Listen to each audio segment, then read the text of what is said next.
Salam sejahtera dalam kasih Kristus. Apa kabar Bapak Ibu Saudara sekalian? Senang bisa jumpa dengan saya melalui channel ini.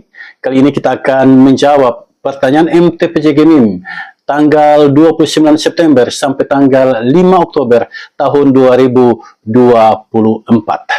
Saudara, tema MTPJ, tunduklah kepada Allah dan lawanlah iblis, berpijak dari kitab Yakobus pasal 4 ayat 1 sampai ayat yang ke-10. Alkitab tidak mengakui iman yang tidak menuntun pada ketaatan, juga tidak mengakui ketaatan yang tidak muncul dari iman. Keduanya berada di sisi berlawanan dari koin yang sama. Ini adalah ungkapan bijak yang disampaikan oleh A.W. Tozer dan menarik untuk kita renungkan bersama. Alkitab tidak mengakui iman yang tidak menuntun kepada ketaatan, juga tidak mengakui ketaatan yang tidak muncul dari iman. Jadi antara iman dan ketaatan itu punya hubungan yang saling berkait. Nah, saat ini kita akan menjawab pertanyaan MTPJ Gemim tanggal 29 September sampai tanggal 5 Oktober tahun 2024. Mari kita lihat, ada 3 pertanyaan yang diajukan di sini. Pertanyaan nomor 1, apa yang saudara pahami tentang tunduklah kepada Allah dan lawanlah iblis menurut Yakobus pasal 4 ayat 1 sampai ayat yang ke-10. Yang kedua, mengapa tantangan dan kesulitan yang dihadapi orang Kristen untuk tunduk kepada Allah dan menolak bersahabat dengan dunia? Yang ketiga, bagaimana upaya gereja supaya orang percaya dapat melawan bujukan iblis? Saudara, dari 3 pertanyaan ini, kita melihat ini semua adalah pertanyaan yang sangat baik dalam kita mendalami Yakobus pasal 4 ayat 1 sampai ayat yang ke-10. Jadi 3 pertanyaan ini sesungguhnya merupakan penjabaran dari kitab Yakobus pasal 4 ayat 1 sampai ayat yang ke-10, sebuah kitab yang banyak mengusung persoalan praktis yang begitu dekat dengan kehidupan kita sehari-hari. Sekarang mari kita jawab satu persatu. Kita mulai dari pertanyaan nomor 1. Apa yang saudara pahami tentang tunduklah kepada Allah dan lawanlah iblis menurut Yakobus pasal 4 ayat 1 sampai ayat yang ke-10? Saudara, pertanyaan nomor 1 ini sesungguhnya mengajak kita memahami pernyataan tunduklah kepada Allah dan lawanlah iblis. Pemahaman itu dibangun berpijak dari Yakobus pasal 4 ayat 1 sampai ayat yang ke-10. Secara umum dapat kita katakan pengertian tunduklah kepada Allah adalah memiliki rasa hormat kepada Allah, tidak melawan Allah, tidak menentang Allah, taat sepenuhnya kepada Allah. Ini pengertian pemahaman secara umum. Sedangkan pengertian lawanlah iblis itu artinya perangilah iblis, tentanglah iblis, jangan taati iblis, jangan ikuti keinginan iblis. Nah, kalimat tunduklah kepada Allah dan lawanlah iblis kita temukan di dalam Yakobus pasal 4 ayat yang ke-7. Di sana tertulis, karena itu tunduklah kepada Allah dan lawanlah iblis, maka ia akan lari daripadamu. Luar biasa saudara sekalian, iblis akan lari dari kehidupan kita jika kita tunduk kepada Allah dan kita melawan iblis. Kata tunduklah diterjemahkan dari bahasa Yunani hupotagete, dari kata hupotasso. Arti harfiahnya menempatkan diri lebih rendah. Ya, hupotasso arti harfiahnya menempatkan diri lebih rendah. Nah, kata ini bermakna mematuhi atau mentaati. Jadi ketika Rasul Yakobus menulis tunduklah kepada Allah, itu berarti patuhilah Allah, taatilah Allah. Untuk bisa taat, milikilah hati seorang hamba di hadapan tuannya. Seorang hamba menempatkan diri lebih rendah dari tuannya. Itulah hupotasso, menempatkan diri lebih rendah, dan itulah ketaatan. Tidak ada ketaatan jika kita menempatkan diri lebih tinggi dari yang lain. Tidak ada ketaatan jika kita menempatkan diri lebih tinggi dari Allah. Tidak ada ketaatan jika kita menempatkan diri lebih tinggi dari sesama. Ketaatan itu terjadi jika kita menempatkan diri lebih rendah dari Allah, lebih rendah dari sesama. Ketaatan berproses dari sikap mental yang seperti itu. Kemudian, kata lawanlah iblis itu diterjemahkan dari sebuah kata dalam bahasa Yunani, atistete, diaboloi. Kata lawanlah bahasa Yunaninya atistete, dari kata dasar atistemi, artinya berdiri menentang atau sikap melawan. Sedangkan kata iblis bahasa Yunaninya diabolos, dari kata diabalo, artinya memfitnah atau mendakwah. Jadi iblis itu pemfitnah, iblis itu pendakwah. Nah, memfitnah itu berhubungan dengan mulut. Ini menjadi tanda awas bagi kita. Sebelum kita bicara, pertimbangkanlah dahulu. Sebab iblis sering membisikkan kata-kata fitnah di telinga kita. Pengikut Yesus hanya bicara kebenaran dan tidak memfitnah sesamanya. Jadi jelas maksud kalimat tunduklah kepada Allah itu artinya taatilah Allah. Patuhilah Allah. Jangan suka menentang Allah. Sedangkan maksud kalimat lawanlah iblis itu artinya tentanglah iblis. Dan munculkan itu lewat sikap hidup kita. Jangan biarkan dirimu didakwah oleh iblis sehingga engkau menentang Allah dan memfitnah sesamamu. Dalam ayat 7 Yakobus pasal 4 itu terkait erat dengan ayat 6. Dalam ayat 6, Rasul Yakobus menyebut besarnya kasih karunia Allah yang menyelamatkan manusia itu.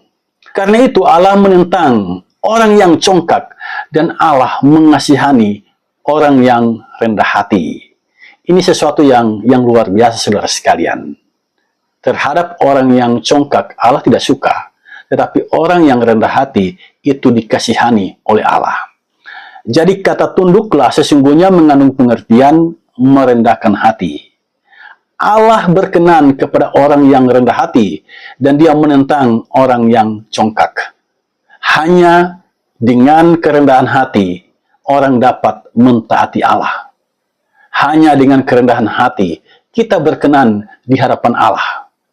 Allah paling tidak suka dengan orang yang sombong atau orang yang congkak. Kitab Yakobus itu ditulis tahun 49 Masehi. Kitab ini ditulis untuk membangun semangat orang Kristen yang berlatar belakang agama Yahudi yang saat itu sedang mengalami pencobaan yang menguji iman mereka. Dalam situasi dan kondisi hidup yang sedemikian itulah Rasul Yakobus berpesan, tunduklah kepada Allah dan lawanlah iblis. Artinya, situasi dan kondisi hidup yang susah, jangan biarkan itu menghancurkan ketaatanmu kepada Allah. Tetaplah taat sekalipun hidupmu menderita. Tetaplah taat kepada Allah sekalipun engkau sedang mengalami kesusahan. Itulah pesan yang mau disampaikan oleh Rasul Yakobus. Di balik kalimat tunduklah kepada Allah dan lawanlah iblis. Demikianlah Bapak Ibu Saudara sekalian, jawaban yang boleh saya berikan untuk pertanyaan nomor 1. Dan sekarang mari kita beralih pada pertanyaan nomor 2. Mengapa tantangan dan kesulitan yang dihadapi orang Kristen untuk tunduk kepada Allah dan menolak bersahabat dengan dunia? Saudara, apakah Anda merasakan ada hal yang janggal dalam pertanyaan ini? Pertanyaan nomor 2 ini saya pikir ada kesalahan pengetikan, ya. Kata mengapa yang seharusnya adalah apa. Sebab kalau kita menggunakan kata tanya mengapa, agak rancu dan tidak nyambung kalimatnya. Tetapi kalau kita menggantinya dengan kata tanya apa, barulah dipahami maksud kalimat dalam pertanyaan nomor 2 ini. Jadi, pertanyaannya adalah apa tantangan dan kesulitan yang dihadapi orang Kristen untuk tunduk kepada Allah dan menolak bersahabat dengan dunia. Saudara, tantangan adalah sesuatu yang menggugah tekad kita untuk mengatasi masalah atau kesulitan. Sedangkan kesulitan adalah keadaan yang sukar diselesaikan atau dilakukan. Tunduk kepada Allah dan menolak bersahabat dengan dunia itu merupakan keadaan yang ideal, yang kita inginkan sebagai orang Kristen atau sebagai pengikut Kristus. Jika kita membaca kitab Yakobus, maka akar permasalahannya adalah hawa nafsu. Perhatikan Yakobus 4 ayat 1. Di dalam diri manusia ternyata ada hawa nafsu. Nah, untuk mengendalikan hawa nafsu ini tidaklah mudah. Hawa nafsu berakar pada keinginan. Ketika kita mengingini sesuatu, maka kita bernafsu memilikinya. Hawa nafsu dalam bahasa Yunaninya hedonon, artinya keinginan yang besar atau gairah yang besar. Dari kata ini muncul kata hedonis dan hedonisme. Hedonisme adalah gaya hidup yang berfokus mencari kesenangan dan kepuasan tanpa batas. Jadi jika ada orang yang menjalani kehidupan berfokus pada kesenangan dan kepuasan yang tanpa batas, dan dia mengejar itu adalah gaya hidup hedonis. Dan jika itu menjadi gaya hidupnya, itu namanya hedonisme. Gaya hidup yang semacam ini ditemukan dalam kehidupan bangsa Yunani pada abad yang pertama, dan kemudian ini menyebar ke seluruh dunia. Nah, sampai di sini kita memahami bahwa tantangan yang kita hadapi dalam menjalani kehidupan tunduk kepada Allah dan menolak bersahabat dengan dunia ternyata adalah diri kita sendiri. Dalam diri setiap orang terdapat keinginan. Keinginan yang terlalu besar, itulah akar permasalahan manusia. Tidak mau tunduk kepada Allah dan menolak bersahabat dengan dunia. Ini menjadi tantangan bagi kita. Kita ditantang untuk dapat mengendalikan keinginan yang muncul dalam diri kita. Keinginan itu sesungguhnya hal yang wajar. Semua manusia punya keinginan. Tetapi keinginan yang tidak terkendali itu yang tidak wajar. Jadi selama kita hidup, kita sesungguhnya sedang berjuang untuk dapat mengendalikan keinginan kita. Jangan sampai keinginan itu menjadi tidak terkendali. Harap ini menjadi perhatian kita. Setiap hari kita berjuang untuk mengendalikan keinginan kita. Keinginan yang tidak terkendali itu yang namanya hawa nafsu. Nah, selain diri kita sendiri, lingkungan di mana kita berada juga mempengaruhi keputusan kita. Saya berikan contoh begini, kehidupan jemaat mula-mula. Perhatikanlah, kehidupan jemaat mula-mula pada jelang akhir abad pertama. Nah, kehidupan jemaat mula-mula itu tidak kondusif. Di kala itu ada seorang kaisar yang maha kejam namanya Domitianus. Kaisar ini menuntut penyembahan terhadap dirinya. Dia menghendaki semua orang menyembah dirinya sebagai Tuhan. Itulah Kaisar Domitianus. Dan orang yang tidak menyembah dirinya sebagai Tuhan, itu mengalami penganiayaan, itu mengalami tekanan hidup, itu mengalami siksaan yang luar biasa. Nah, keadaan orang Kristen seperti itu. Nah, keadaan ini tentu saja bertentangan dengan iman Kristen. Kaisar menuntut penyembahan terhadap dirinya sebagai Tuhan. Itu bertentangan dengan iman Kristen. Nah, dalam situasi dan kondisi yang tidak kondusif inilah, ada jemaat yang murtad, yang meninggalkan imannya. Dia berpaling menyembah Domitianus sebagai kaisar. Tetapi ada warga jemaat yang bertahan hingga akhir. Sekalipun situasi dan kondisi hidup menyusahkan. Sekalipun situasi dan kondisi hidup membuatnya menderita. Dia tetap menjalani kehidupan dalam iman kepada Yesus Kristus. Dan banyak yang pada akhirnya kehilangan nyawanya karena menolak menyembah kaisar sebagai Tuhan. Nah, Rasul Yakobus mau berpesan kepada jemaat, dalam situasi dan kondisi hidup yang bagaimanapun, tetaplah tunduk kepada Allah. tunduklah kepada Allah dan lawanlah iblis. Jadi, ada ketaatan yang sungguh-sungguh dan ada semangat untuk melawan iblis. Jika itu dilakukan, maka iblis akan lari dari kehidupan kita. Itulah sesungguhnya motivasi yang disampaikan oleh Rasul Yakobus. Nah, sampai di sini kita melihat ada dua tantangan yang kita hadapi. Yang pertama, mengendalikan hawa nafsu.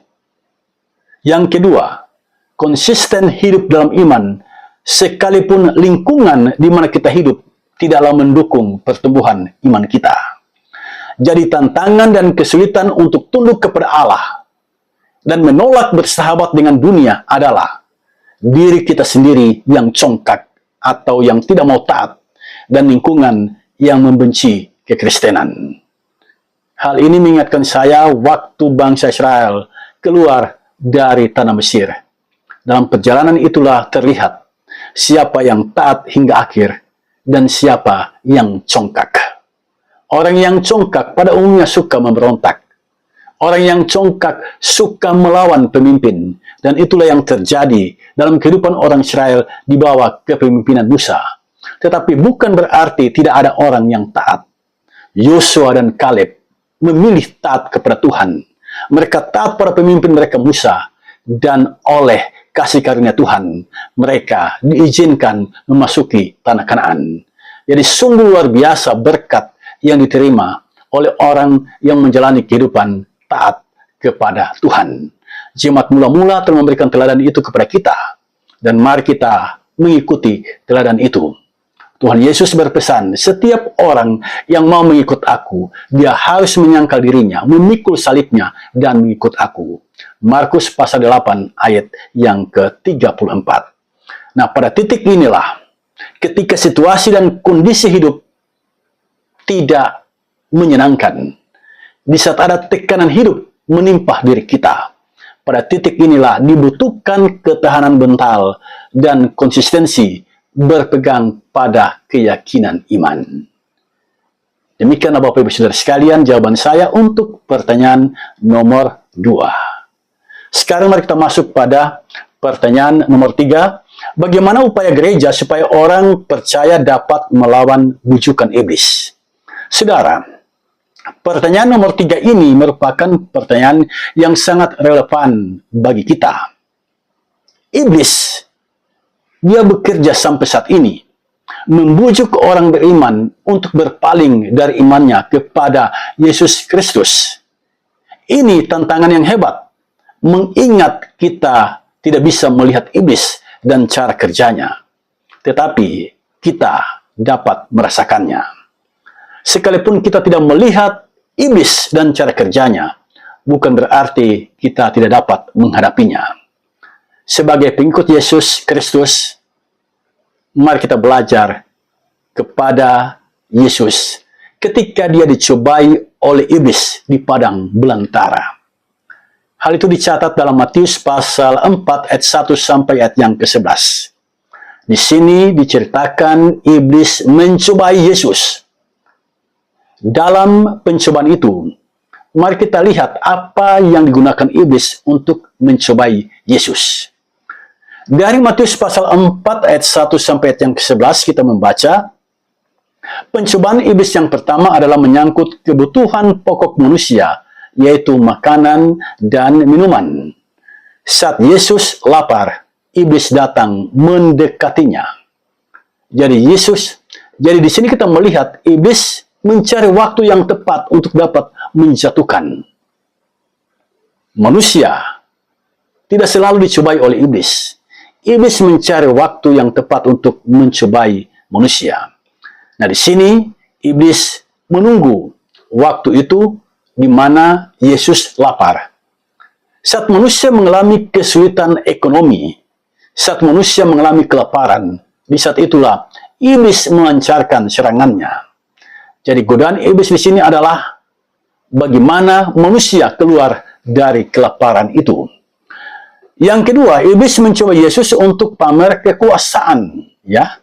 Iblis mencobai saat seseorang punya kuasa atau kedudukan yang tinggi. Jadi godaan politik muncul di sini. keinginan berkuasa atau mempertahankan kekuasaan. Yang ketiga, cobaan materialisme. Semua akan iblis berikan asal kita menyembahnya. Semuanya iblis akan berikan. Godaan materialisme. Iblis berikan materi, iblis berikan kekayaan, iblis berikan semuanya asalkan kita menyembah Dia. Nah, sekarang mari kita lihat bagaimana cara Yesus keluar dari cobaan itu atau memenangkan cobaan itu. Saya melihat ada dua hal di sini. Yang pertama, Yesus dalam kemanusiaannya, Yesus memilih taat kepada Allah.